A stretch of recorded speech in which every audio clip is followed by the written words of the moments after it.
Hello and good morning everyone. आज हम लोग मैथ्स 2 का चैप्टर नंबर 2 डिफरेंशिएशन स्टार्ट करेंगे। लेकिन ये चैप्टर स्टार्ट करने से पहले एक छोटा सा कंसेप्ट है जिसका नाम डिफरेंशिएबिलिटी है, उसको हम लोग देख लेते हैं। इस कंसेप्ट को आपने इससे पहले भी शायद पढ़ा होगा, ठीक है। तो डिफरेंशिएबिलिटी का मतलब होता है एग्जिस्टेंस ऑफ डेरिवेटिव, ठीक है। क्या मतलब होता है इसका?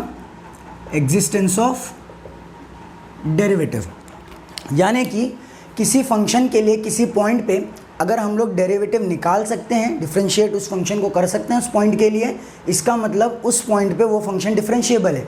और अगर उस पॉइंट पे डेरिवेटिव नहीं निकाल सकते हैं, इसका मतलब उस पॉइंट पे वो फंक्शन डिफरेंशिएबल नहीं है, ठीक है। समझ में आ गया? ओके। तो अब हमें कैसे पता चलेगा कि कोई फंक्शन डिफरेंशिएबल है कि नहीं है? तो ये पता करने के हमारे पास दो रास्ते हैं। एक तो ग्राफिकल मेथड है, ग्राफिकली हम लोग चेक कर सकते हैं कि कोई फंक्शन डिफरेंशिएबल है कि नहीं है, और दूसरा मेथड है मैथमेटिकल, ठीक है। तो पहले देखते हैं ग्राफिकली कि कैसे हम लोग फंक्शन की डिफरेंशिएबिलिटी को चेक कर सकते हैं। तो ग्राफिकली फंक्शन की डिफरेंशिएबिलिटी चेक करने के लिए हमें दो चीज़ चेक करनी पड़ेगी। एक तो कॉन्टिन्यूटी उस पॉइंट पर जिस पॉइंट पे हमें डिफरेंशिएबिलिटी चेक करनी है, और दूसरी स्मूथनेस, ठीक है। समझ में आ रहा है मैं क्या बोल रहा हूँ? कोई भी फंक्शन किसी भी पॉइंट पे डिफरेंशिएबल तब होगा जब उस पॉइंट पे फंक्शन के अंदर कॉन्टिन्यूटी होगी और दूसरी चीज़ स्मूथनेस होगी, ठीक है। अगर ये दोनों चीज़ किसी पॉइंट पे है, मिल रही है हमको ग्राफ में, तो हम लोग ये कहेंगे कि वो वाला फंक्शन उस पॉइंट पे डिफरेंशिएबल है, ठीक है। और अगर दोनों में से कोई एक भी चीज़ वहाँ पे नहीं मिलेगी, इसका मतलब वो फंक्शन उस पॉइंट पे डिफरेंशिएबल नहीं है, ठीक है। एग्जाम्पल के जरिए से समझाता हूँ तो आसानी से समझ में आएगा। एक ग्राफ में बनाता हूँ। मान लेते हैं एक फंक्शन है जिसका ग्राफ कुछ इस तरीके से बन रहा है, ठीक है। ये वाला पॉइंट x=2 मान लेते हैं। अब अगर मैं आपसे पूछूं कि बताइए ये जो फंक्शन है जिसका ग्राफ हमने बनाया है यहाँ पर, ये x=2 पे डिफरेंशिएबल है कि नहीं है, तो आप क्या कहेंगे कि नहीं, ये फंक्शन x=2 पे डिफरेंशिएबल नहीं है। क्यों नहीं है? उसका रीज़न ये है कि x=2 पे फंक्शन कॉन्टीन्यूअस ही नहीं है, ठीक है ना। तो x=2 पे फंक्शन में डिसकॉन्टीन्यूटी की वजह से हम कह रहे हैं कि हमारा फंक्शन डिफरेंशिएबल नहीं है, ठीक है। समझ में आ गया? ओके। अब आगे बढ़ते हैं, दूसरा एग्जाम्पल देखेंगे जिसके अंदर कॉन्टिन्यूटी तो होगी लेकिन फिर भी जो फंक्शन होगा वो डिफरेंशिएबल नहीं होगा। तो मैं एक और एक ग्राफ बना लेता हूँ मॉड्यूलस फंक्शन का। आप सभी को पता है कि जो मॉड्यूलस फंक्शन का ग्राफ होता है वो कुछ इस तरीके से बनता है, y=mod x का, ठीक है। ये वाला पॉइंट ओरिजिन होता है जहाँ पर x की वैल्यू क्या होती है? 0 होती है, ठीक है। समझ में आ गया? अब अगर मैं आपसे पूछूं कि बताइए इस फंक्शन के लिए x=0 पे ये वाला फंक्शन डिफरेंशिएबल है कि नहीं है, तो आप कहेंगे कि नहीं, ये फंक्शन भी डिफरेंशिएबल नहीं है। क्यों नहीं है? क्योंकि x=0 पे ग्राफ कॉन्टिन्यूस तो है लेकिन ग्राफ के अंदर स्मूथनेस नहीं है। ग्राफ क्या कर रहा है? x=0 पे एक शार्प एज बना रहा है। समझ में आ गया? तो अगर ग्राफ के अंदर स्मूथनेस नहीं है, एक शार्प एज बनती है, ठीक है, कॉन्टिन्यूस होने के बावजूद भी हम कहेंगे कि हमारा फंक्शन डिफरेंशिएबल नहीं है, ठीक है। एक और एक एग्जाम्पल बता देता हूँ। मान लेते हैं कि कोई फंक्शन है जिसका ग्राफ ऐसे बन रहा है, ठीक है, और ये वाला पॉइंट x=3 है, तो ये फंक्शन भी x=3 पे डिफरेंशिएबल नहीं है। उसके अलावा जगह पे वो डिफरेंशिएबल होगा लेकिन x=3 पे डिफरेंशिएबल नहीं है। क्यों नहीं है? क्योंकि x=3 पे ग्राफ के अंदर स्मूथनेस नहीं है, एक शार्प एज बन रही है, ठीक है। समझ में आ गया? तो ये दोनों केसेस ऐसे हैं कि यहाँ पर हमें कॉन्टिन्यूटी तो मिल रही है ग्राफ में, लेकिन स्मूथनेस ना होने की वजह से हम कह रहे हैं कि हमारा फंक्शन डिफरेंशिएबल नहीं है, ठीक है। एक एग्जाम्पल डिफरेंशिएबिलिटी का भी ले लेते हैं जहाँ पे मतलब फंक्शन डिफरेंशिएबल होगा, उसके अंदर दोनों चीज़ें होंगी, कॉन्टिन्यूटी भी होगी और स्मूथनेस भी होगी, ठीक है। तो ग्राफ बना लेता हूँ। कोई फंक्शन है, सपोज करते हैं उसका ग्राफ कुछ इस तरीके से बन रहा है पैराबोला की तरह। ये वाला पॉइंट है x=c। अब अगर इसके बारे में मैं आपसे पूछूंगी बताइए x=c पे ये डिफरेंशिएबल है कि नहीं है, तो आप कहेंगे कि बिल्कुल डिफरेंशिएबल है। क्यों? क्योंकि x=c पे हमारा जो फंक्शन का ग्राफ है ये कॉन्टीन्यूस भी है और स्मूथ भी है, ठीक है ना। x=c पे दोनों चीज़ें ग्राफ में, कॉन्टिन्यूटी भी और स्मूथनेस भी, इसीलिए ये वाला ग्राफ यानी ये वाला फंक्शन x=c पे डिफरेंशिएबल होगा, ठीक है। समझ में आ गया? ओके। अब स्मूथनेस की एक अलग ही खासियत है, वो ये कि जब भी कोई फंक्शन का ग्राफ किसी पॉइंट में स्मूथ होगा, मतलब उस पॉइंट पे हम लोग एक यूनिक टेंजेंट बना सकते हैं, ठीक है। समझ में आ गया? तो यहाँ पर अगर आप एक टेंजेंट बनाने की कोशिश करेंगे ना, तो एक यूनिक टेंजेंट आपको मिलेगा। कहाँ पर? x=c पर। समझ में आया? लेकिन जब ग्राफ डिसकॉन्टिन्यूस होता है तो वहाँ पर यूनिक टेंजेंट नहीं बनता। यहाँ पर तो पॉसिबल ही नहीं टेंजेंट बनाना, और इस पॉइंट पे कॉन्टिन्यूटी है, स्मूथनेस ना होने की वजह से यहाँ पर हम लोग इनफाइनाइट टेंजेंट बना सकते हैं, ठीक है। एक टेंजेंट तो ये वाली लाइन खुद है, दूसरा टेंजेंट ये है, तीसरा टेंजेंट x इक्वल टू 0 वाली लाइन है, यानी कि y इक्वल टू 0 वाली लाइन x एक्सिस है, ठीक है। यहाँ से एक और एक टेंजेंट ऐसे बना सकता हूँ, एक टेंजेंट ऐसे भी बना सकता हूँ। तो स्मूथनेस ना होने की वजह से हम इनफाइनाइट टेंजेंट बना सकते हैं, ठीक है। लेकिन अगर ग्राफ में स्मूथनेस होगी तो उसकी प्रॉपर्टी ये है कि वहाँ पर एक यूनिक टेंजेंट बनेगा, ठीक है, समझ में आ गया। इसीलिए डेरिवेटिव को हम लोग स्लोप ऑफ टेंजेंट भी कहते हैं, ठीक है, क्योंकि यहाँ पर क्या बन रहा है, एक टेंजेंट बन रहा है और एक यूनिक टेंजेंट बन रहा है। समझ में आ गया। ओके, अब मैथमेटिकली देख लेते हैं कि किस तरीके से डिफरेंशिएबिलिटी को चेक किया जाता है। मैथमेटिकली डिफरेंशिएबिलिटी को चेक करने के लिए आपको डेरिवेटिव का मैथमेटिकल डेफिनेशन पता होना चाहिए, और मैथमेटिकली डेरिवेटिव का डेफिनेशन होता है f dash of x equal to limit x tending towards a. A वो वाला पॉइंट है जहाँ पर हम लोग डिफरेंशिएबिलिटी चेक करना चाह रहे हैं, ठीक है। Limit x tending towards a f of x minus f of a upon x minus a, ठीक है, समझ में आ गया। ये डेरिवेटिव का मैथमेटिकल डेफिनेशन है। अगर किसी को फिजिकल डेफिनेशन चाहिए तो उसकी लिंक आपको ऊपर आई कार्ड में मिल जाएगी, वहाँ पर मैंने बेसिक सा डेफिनेशन बताया डेरिवेटिव का और फिजिकल इंटरप्रिटेशन भी उसका बताया है, तो वो वीडियो भी आप लोग देख सकते हैं, ठीक है।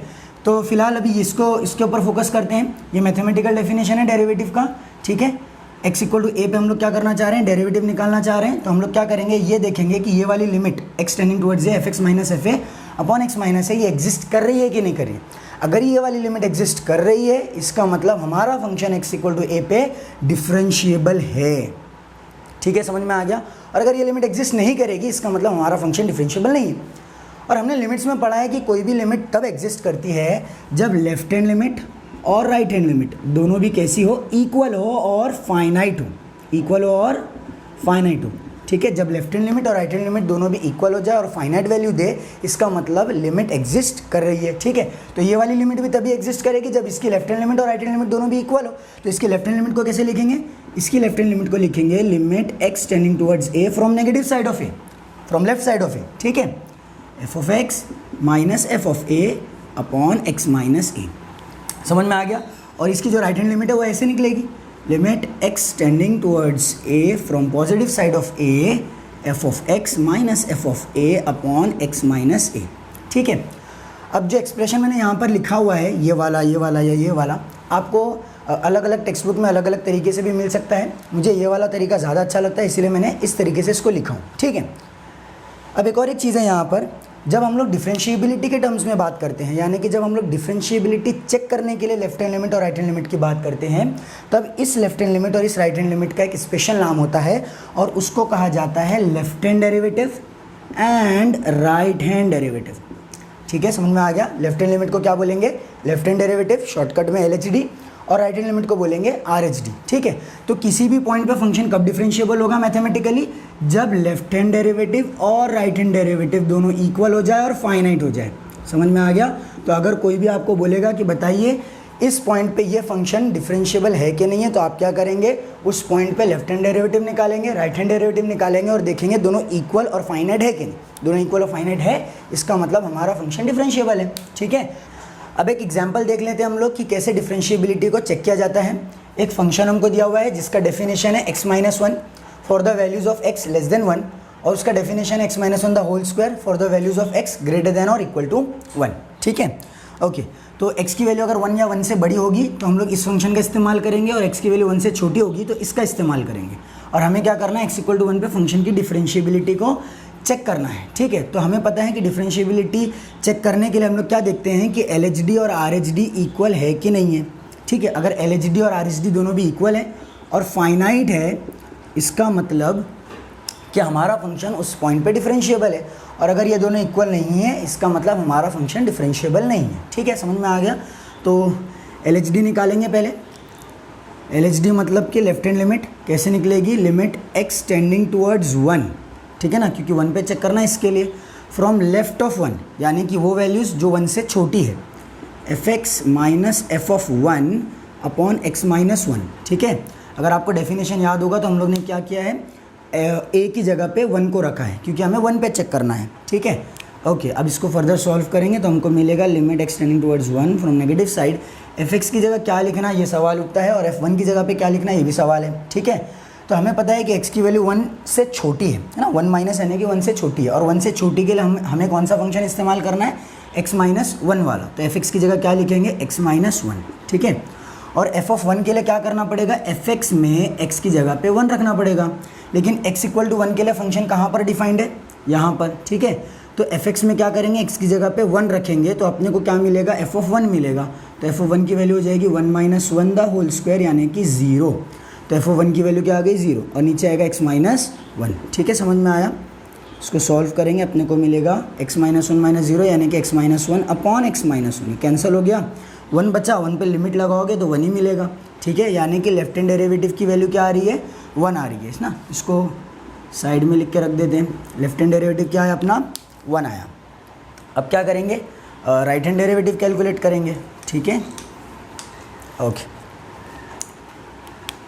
राइट हैंड डेरिवेटिव के लिए ये 1 प्लस हो जाएगा, यानी कि फंक्शन वो वाला इस्तेमाल करेंगे जहाँ पर x की वैल्यू 1 से बड़ी है। ठीक है, तो हो जाएगा limit x tending towards 1 from positive side, fx की जगह पे ये वाला फंक्शन आएगा अब x - 1 the whole square minus f(1) की वैल्यू तो 0 ही रहने वाली है।